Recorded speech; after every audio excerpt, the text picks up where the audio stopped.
మనకు కావాల్సినవి అయితే ఇప్పుడు పెద్ద ట్రాక్టర్కి ఏవైతే ఉన్నాయో అవన్నీ అటాచ్మెంట్స్ కూడా దీనికి ఉన్నాయి కాబట్టి మనకు అటువంటి అటాచ్మెంట్స్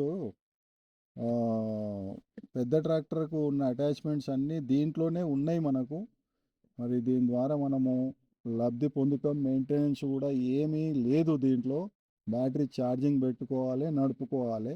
అటాచ్మెంట్ని బట్టి 3 గంటల, 4 గంటల, 2 గంటల, 5 గంటల, అది మన అటాచ్మెంట్ వేసుకున్న దాన్ని బట్టి, అక్కడ ఉన్న గడ్డిని బట్టి, భూమిని బట్టి కొంచెం ఒక గంట అటు ఇటు నడుస్తుంటుంది అది. కానీ ఎటువంటి మెయింటెనెన్స్ కూడా లేదు.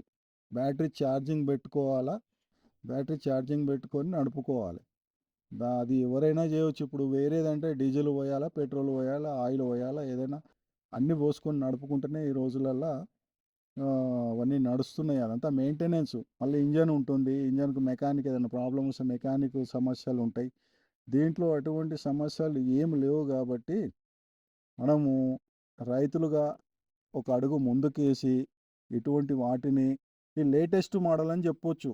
ఇప్పుడే మనకు మార్కెట్లోకి వస్తుంది కాబట్టి ఇటువంటి మోడల్స్ను ఇంకా అప్డేట్ చేస్తుంటారు కంపెనీ వాళ్ళు కూడా. ఇటువంటి వాటిని మనము ఉపయోగించుకోవాలని చెప్పేసి మనం కూడా వాళ్ళకు ప్రోత్సాహాన్ని ఇస్తే వాళ్ళు కూడా ఇంకా దీనికి ఇంకేమైనా అటాచ్మెంట్స్ చేసి మనకు అందివ్వగలుగుతారా మనకు కావాల్సినవి. మనకు కూడా ఆ విధంగా లాభం చేకూర్చే అవకాశం ఉంటుంది. ఈ విధంగా ధన్యవాదాలు చెప్తున్నాను.